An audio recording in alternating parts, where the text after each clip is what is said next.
Saludos cordiales. Reiniciamos con este segundo video del curso de Economía Pública dentro de la especialización en Gerencia Pública, dirigida a todos los estudiantes que están matriculados oficialmente. En esta segunda parte vamos a abordar el tema contenido en la guía de aprendizaje socializada previamente y vamos a ingresar en materia de contenidos con lo que tiene que ver con la sesión 2. Son los fundamentos de la economía del bienestar, de acuerdo como hemos convenido para esta parte. Entonces, en lo que tiene que ver con fundamentos de la economía del bienestar, vamos a tocar el tema de la eficiencia del mercado, las fallas del mercado, los bienes públicos y privados, las externalidades y el medio ambiente, eficiencia y equidad, como conceptos asociados a la economía del bienestar. Bien, estos conceptos que vamos a ver ahora requieren un poquito más de concentración desde el punto de vista de cómo abordamos estos temas, ¿no? Y sobre todo porque lo vamos a mirar en términos de un concepto que es muy común citarlo, pero muy pocas veces fácil de explicar, y es el concepto de eficiencia en el mercado. Entonces, vamos a tocar el tema de unos ejercicios prácticos. Ustedes van a ir haciendo simultáneamente, van viendo los videos y logrando, pues, en cierta manera, una mejor comprensión de las dinámicas.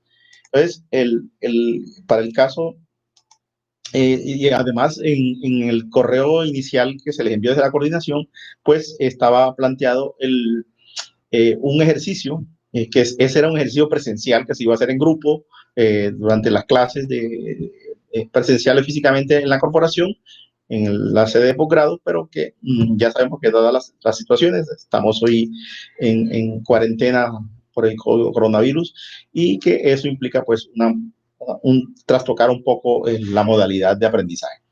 Entonces, miren que la eficiencia en el mercado, como la vamos a abordar en este curso de economía pública, vamos a tocarlo desde tres puntos de vista, ¿no? Una eficiencia en el intercambio, otra en la producción y otra en la combinación de productos.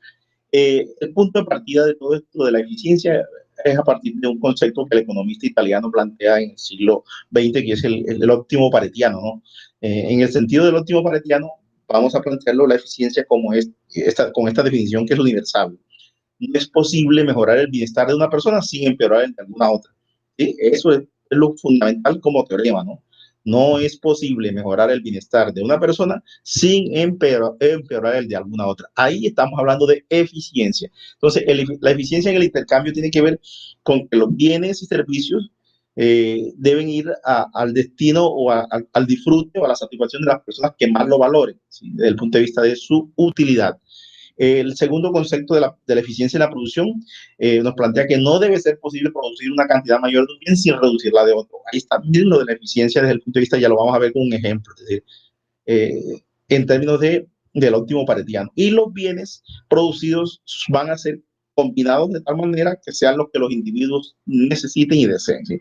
Los bienes producidos sean los que desean los individuos. Entonces vamos a mirar que la eficiencia está en función de la valoración de los bienes, está en la función de que no se puede satisfacer una necesidad sin que perjudiquemos a otro, y desde el punto de vista de los deseos de los individuos. Es decir, volvemos a plantear el sentido de Pareto. Si no es posible mejorar el bienestar de una persona sin empeorar el de alguna otra. Cada vez que mejoremos el bienestar de una, debemos empeorar el bienestar de la otra para que pueda producirse el sentido de la eficiencia paretiana. Entonces, mírenlo desde el punto de vista de los ejemplos. Vamos con las naranjas, ¿sí? Vamos a ver este ejemplo de las naranjas que es muy explicativo, ¿no? Vamos a este caso 1. Considera una economía en la que hay 3 naranjas y 3 individuos. O sea, miren aquí el supuesto. 3 naranjas y 3 individuos.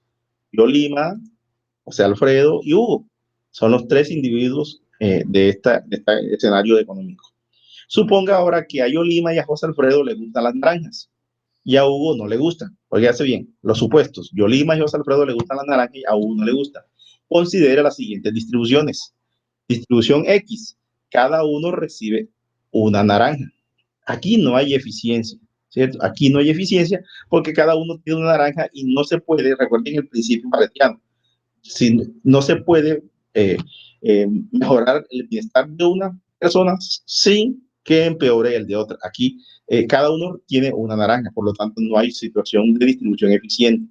Vamos al segundo escenario, la segunda distribución, la Y. Yolima recibe las 3 naranjas. Esto sí es un escenario eficiente, ¿sí? Yolima recibe las 3 naranjas, pero me van a decir, pero si Yolima tiene las 3 naranjas y José Alfredo y Hugo no. Sí, pero resulta que aquí a Yolima, en términos de eficiencia, ¿sí? Ella, si yo le quito una naranja a Yolima, le estoy empeorando su situación, pero si se la doy a José Alfredo, la estoy mejorando. Estoy mejorando la situación de José Alfredo, pero estoy empeorando la situación de Yolima. A Hugo, como no le gusta la naranja, pues le da lo mismo. Es decir, a él no le interesan las naranjas. El reparto distribución Z, Yolima recibe una naranja y José Alfredo recibe 2 naranjas. También hay eficiencia, ¿cierto? Porque si yo le quito esta naranja a Yolima, Yolima empeora y José Alfredo mejora. ¿Sí? Si yo le quito una naranja a José Alfredo, Yolima mejora y José Alfredo empeora. Entonces, miren que en la distribución X no hay eficiencia, en la distribución Y sí hay eficiencia y en la distribución Z sí hay eficiencia. ¿Cuál de las anteriores distribuciones son eficientes? Entonces, vamos a mirar las respuestas. La X, la Y y la Z, no, eso no es eficiente porque cada uno no podemos hablar de que todas 3 son eficientes. En la B, solamente la Y y la Z.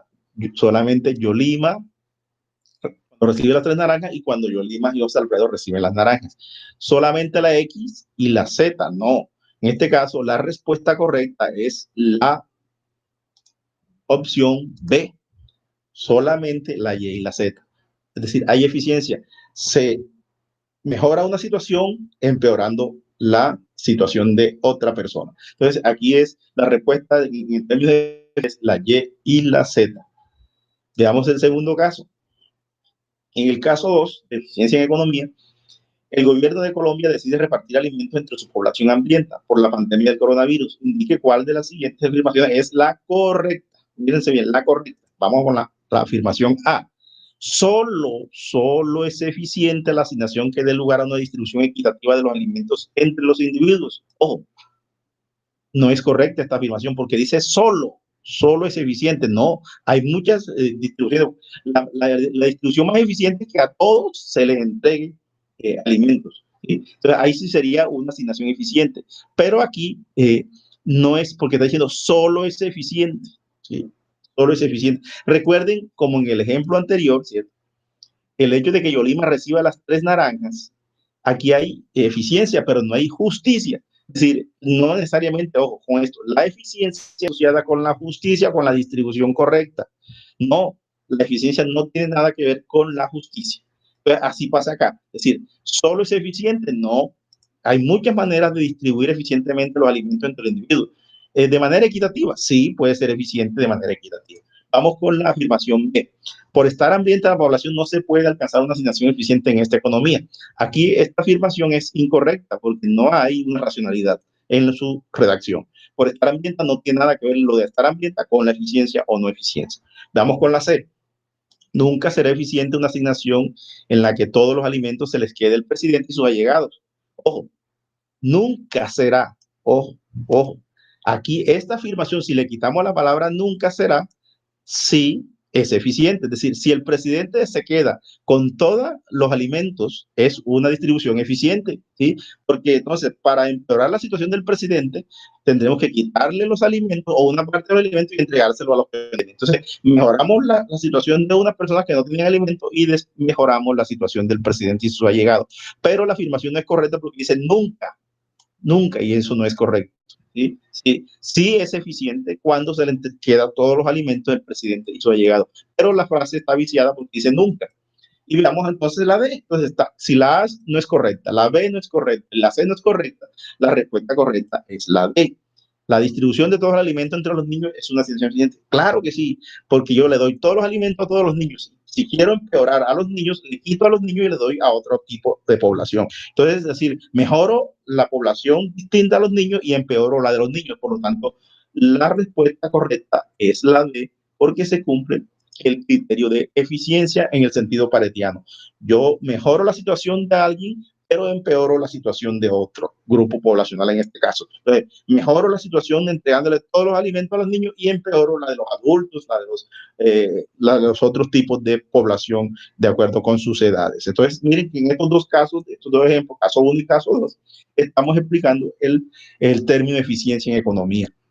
Entonces, desde el punto de vista de los supuestos de la economía del bienestar, que son fundamentales comprender en este curso, se asumen los siguientes supuestos en términos de que, ojo, que esto es un supuesto, mercados perfectamente competitivos, ¿sí? Los mercados perfectamente competitivos son aquellos en donde no hay distorsiones y donde se toman las decisiones a partir de la información, a partir de que las cantidades de oferta y demanda están de acuerdo con las necesidades del mercado. Y la competencia es la que determina el acceso. Miren que se asume. Primer supuesto, los consumidores y los productores son tomadores de precios y actúan tomando decisiones optimizadoras. Es decir, yo compro con base en lo que decíamos de la mano invisible de Asimov, ¿no? Dependiendo del nivel de precios. Usted llega a un mercado y dependiendo el tipo de precios de los productos que usted va a satisfacer, pues así va a tomar las decisiones desde el punto de vista de la optimización.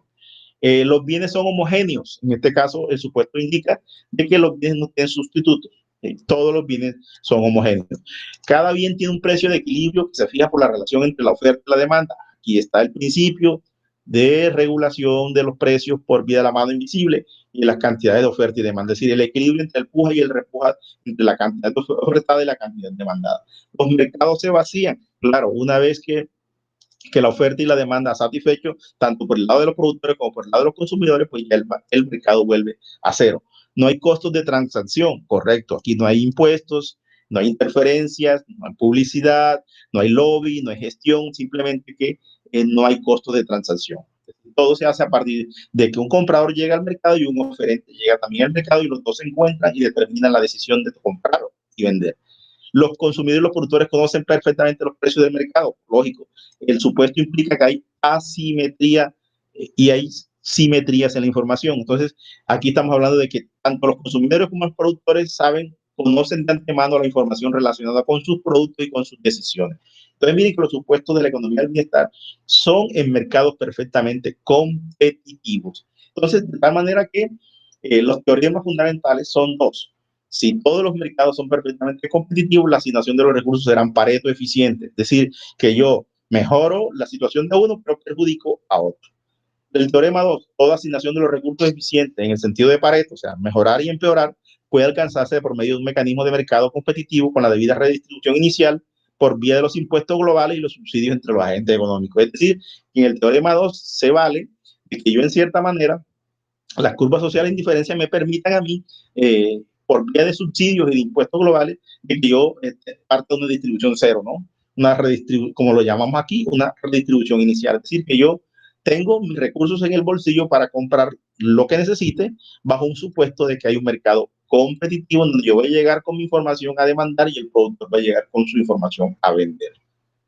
Entonces, pero ¿qué ocurre? Que los mercados no son, como dice la teoría, perfectamente competitivos. Los mercados están sujetos a fallas, como decíamos al inicio en el primer video.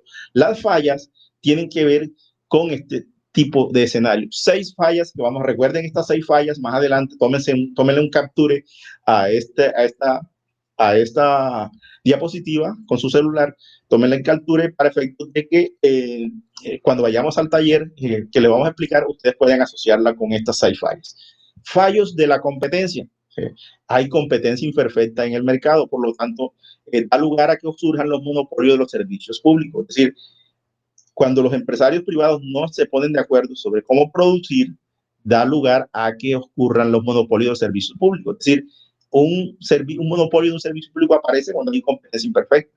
Entonces, eso implica que debe suministrarse el servicio. Es decir, por ejemplo, imagínense que haya competencia entre los proveedores de agua potable por sistema de acueducto. No tendría sentido. Entonces, por eso es que el gobierno regula a través de monopolios los servicios públicos domiciliarios, porque no tendría sentido, por las economías de escala que se manejan, de que haya en una ciudad 3, 4 manejadores de servicio de acueducto, o sea, compitiendo entre sí. No, aquí se requiere una regulación, dado que el fallo de la competencia no puede proveer este tipo de servicios. ¿Sí? No es lo mismo producir agua potable que producir camisas. Segundo fallo, bienes públicos. es decir, la existencia de los bienes públicos per se, es decir, el Estado de por sí ya se justifica y su existencia implica la existencia de bienes públicos. No hay rivalidad en el consumo y son bienes públicos puros o bienes públicos impuros, tampoco hay exclusión. Ojo con esa definición que vamos a ver también más adelante con un ejercicio. No hay rivalidad en el consumo y no hay exclusión, solo los bienes públicos, tanto puros e impuros como los que no se excluyen. Es decir, no puedo excluir a ningún ciudadano, a ningún individuo de su disfrute.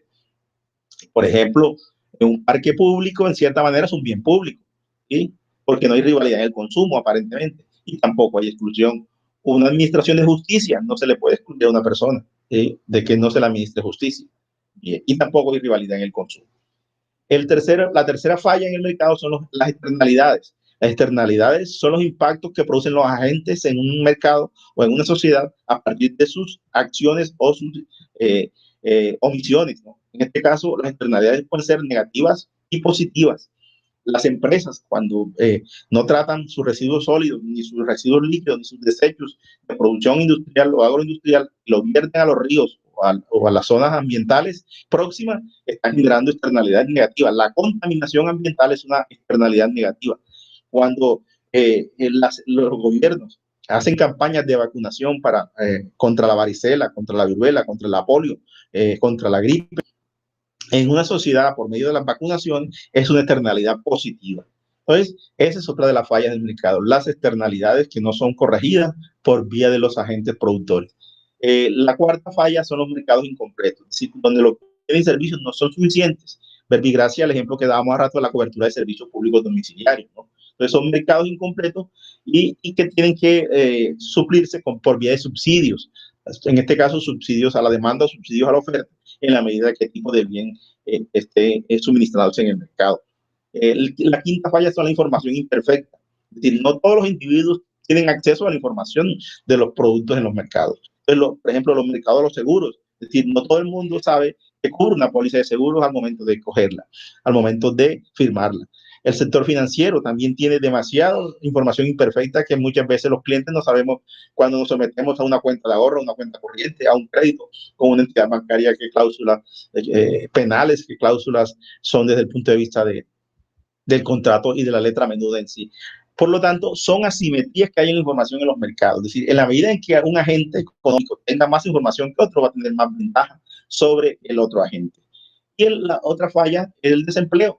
Son crisis y otras perturbaciones macroeconómicas que impiden que el aparato productivo genere los puestos de trabajo suficientes para no tanto para llegar al cero empleo, pero sí para acercar el cero paro o el cero desempleo, pero sí para acercarlo a niveles mínimos de manejo de un dígito. Entonces, miren que estas son las 6 fallas del mercado: fallos de la competencia, cuando hay competencia imperfecta, cuando hay monopolio de los servicios públicos, bienes públicos que son sin rivalidad en el consumo y no excluyentes, las externalidades, los mercados incompletos, la información imperfecta por asimetrías y el desempleo. Entonces, eso vienen siendo los fallos desde el punto de vista del mercado. De tal manera que uno de los bienes públicos que son la justificación exacta de por qué hay fallas en el mercado, pues para eso aparecen los bienes públicos. Este ejercicio lo van a tener ustedes en un taller que se les envió, pero que aquí les estoy orientando cómo se puede mirar.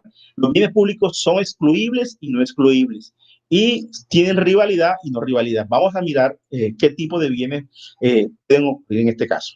Miren el caso de cuando el bien es excluible y hay rivalidad. Estamos hablando de los bienes privados, ¿sí? El pan, los vestuarios, los automóviles, los calzados, las joyas. Es decir, hay rivalidad porque si yo me compro el pan que hay en la panadería, ya no lo va a comprar otro, porque ya yo lo compré y lo agoté.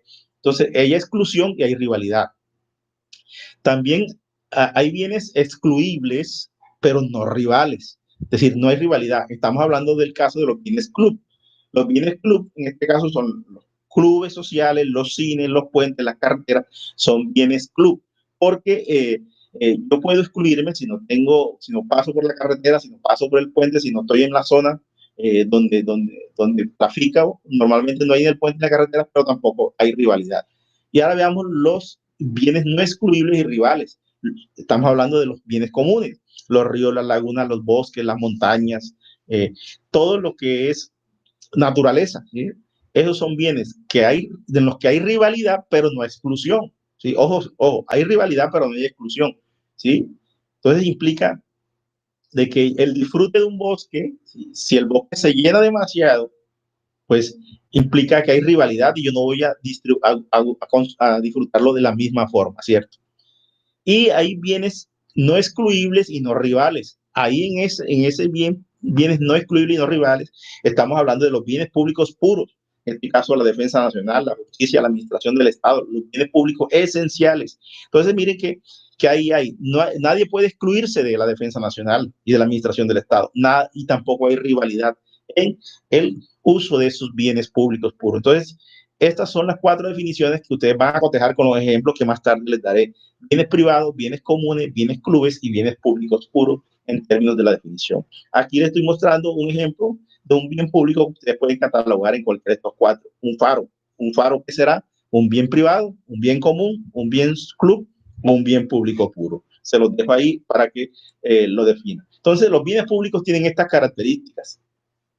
No hay rivalidad. Para cualquier nivel de producción, el costo marginal de producirlo a un consumidor adicional es cero. Es decir, no implica de que yo tenga que excluir aquí en esta parte la rivalidad, ¿cierto? Desde el punto de vista de que nadie compite con el otro para consumirlo. No hay exclusión, no es posible excluir a nadie de su consumo, es difícil o imposible de cobrar a los individuos por su consumo. La administración de justicia, nadie puede excluirse de la administración de justicia, nadie puede excluirse de la seguridad ciudadana, nadie puede excluirse de la vigilancia de las fronteras a nivel de la seguridad nacional. Entonces, miren que no es excluyente. Los bienes públicos puros no tienen rivalidad y no excluyentes. Y los bienes públicos impuros sí hay rivalidad y son no excluyentes. Y son indivisibles, ¿sí? Es decir, no se pueden fraccionar. La administración de justicia no se puede fraccionar desde el punto de vista individual, como un alimento o como un vehículo. Entonces, el consumo de un bien por parte de un individuo no reduce la cantidad disponible para otro. Es decir, su costo marginal de provisión del bien público es cero. Por ejemplo, la defensa nacional, como decíamos, una emisora de radio o una luz de un faro. Entonces, miren que eso es la característica fundamental de los bienes públicos. No hay rivalidad y no hay exclusión. Pero ojo, también además de bienes públicos a nivel de la frontera de los países, también existe un concepto que es nuevo para ustedes, y es el de los bienes públicos internacionales o globales, los BPG. Importantísimo este concepto, porque los bienes públicos internacionales o globales brindan beneficio a todas las personas y regiones del planeta. O sea, estamos mirándolo en un sentido de conciencia planetaria, en un sentido de globalidad y de ambiente multicomplejo, de multicomplejidad. Entonces, los bienes públicos globales se caracterizan por 4 aspectos. Uno, porque permiten mejorar la calidad de vida de los seres humanos. Estamos hablando de la humanidad como concepto. Son de libre acceso, traspasan las fronteras nacionales, no hay fronteras entre los países, y su uso por parte de un individuo no restringe a los demás el acceso al mismo. Entonces, miren que son unas características fundamentales en los bienes públicos globales. ¿Qué tipos de bienes públicos tenemos aquí en esta parte? Por ejemplo, hay unos bienes públicos que ya llevan 3 generaciones de producción, ¿sí? Por ejemplo, los bienes públicos de primera generación son la infraestructura pública, la educación, la seguridad social, las instituciones del Estado, los redes viales, la protección civil. Es decir, cualquier individuo los está utilizando en términos de acceder al país donde esté. Los bienes públicos de segunda generación, estamos hablando de los que tienen que ver con los recursos naturales, los océanos, la biodiversidad, los minerales, la atmósfera, ¿sí? La capa de ozono, los monumentos históricos a lo largo de la humanidad que están acumulados a través de los siglos. Y la tercera generación de bienes públicos, estamos hablando del Internet, ¿sí? Toda la red de conexión de datos a nivel mundial, los corredores aéreos por los que trafican los aviones, la tecnología de la información y la comunicación, las patentes, la información biogenética, la estabilidad económica en tiempos de crisis, son bienes desde el punto de vista de bienes públicos internacionales. Y los principales bienes públicos son estos hoy en día, según Stiglitz, ¿no? La estabilidad económica, la seguridad internacional, la protección del medio ambiente, las organizaciones supranacionales de asistencia humanitaria, Médicos Sin Fronteras, la Organización Mundial de las Migraciones y el conocimiento, ¿sí? Estos son bienes públicos internacionales muy vigentes, ¿no? La estabilidad económica, pues ya no es un problema de un solo país ni un solo presidente, es un problema del mundo. La seguridad internacional tiene que ver con la lucha contra el terrorismo y la protección del medio ambiente, el calentamiento global, la crisis ambiental, toda esta cantidad de fenómenos que están asociados con el tema, ¿sí? Y las externalidades, pues ya habíamos hablado, externalidades desde el punto de vista negativo, como son los efectos perjudiciales generados por los agentes económicos, por ejemplo, la minería y la agricultura. Las positivas son los efectos beneficiosos generados por los agentes económicos, ¿cierto? Y las medidas contra las externalidades, los impuestos y tasas redistributivas y las regular derechos de propiedad, ¿cierto? Eso en términos de externalidades, ¿sí? Y al final de cuentas, los bienes públicos tratan de redistribuir la renta en la sociedad, ¿cierto? Porque es uno de los elementos más, de, más complicados y complejos de resolver en la actualidad, ¿sí? Cómo redistribuimos la renta en el planeta y cómo disminuimos el temor que el individuo pueda no actuar en su propio interés. Tratar, miren estos tiempos de pandemia, cómo el cuidado individual está teniendo que ver con toda la colectividad. Es decir, si yo me cuido, si yo me prevengo, si yo soy muy prudente en términos de no arriesgarme, pues estaré poniendo menos en peligro a los que están a mi alrededor, a mi familia, a mi comunidad, ¿sí? Porque cuando hay un contagiado, en este caso de la pandemia, la probabilidad de que se multiplique 4 y 5 veces en las personas que están a su alrededor. Entonces, miren que eso es uno de los retos que tienen los países en esta actualidad. ¿Cómo redistribuimos la renta a partir de una mejor distribución del ingreso? Y cómo vemos que en Colombia, por ejemplo, el coeficiente de Gini ha tenido unas variaciones positivas en el sentido que ha ido disminuyendo, pero todavía sigue siendo un reto fundamental para esta sociedad. Somos uno de los países más desiguales en el planeta. Sí, aquí está la distribución del mapa de la desigualdad a 2017, donde entre más oscura esté la franja de color en el mapa, pues más concentrado está el ingreso. Nosotros estamos entre un 50 y un 55% de concentración del ingreso, y eso es un reto muy de política económica importante. Entonces, ya para concluir, implica entonces que nosotros tenemos que definir toda una posibilidad de fronteras con los bienes públicos que permitan contrarrestar un poco la distribución del ingreso de manera desigual, ¿sí?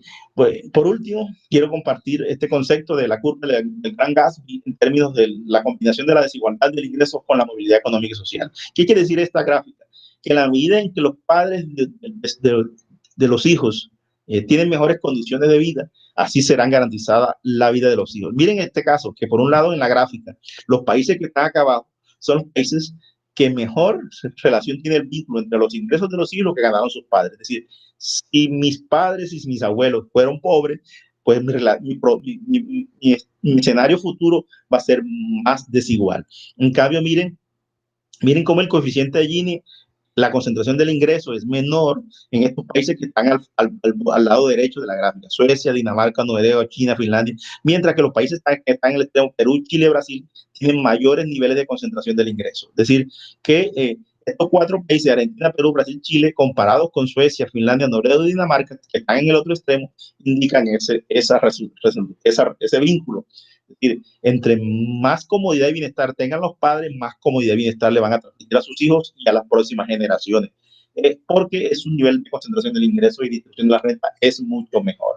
Entonces, cerramos esta parte de este segundo video con el tema de los fundamentos de la economía del bienestar: bienes públicos, fallas del mercado, eficiencias, externalidades y redistribución del ingreso. Entonces, señores estudiantes, nos vemos en el próximo video, donde seguiremos mostrando los temas relacionados con el curso que estamos compartiendo en la especialización. Muchas gracias.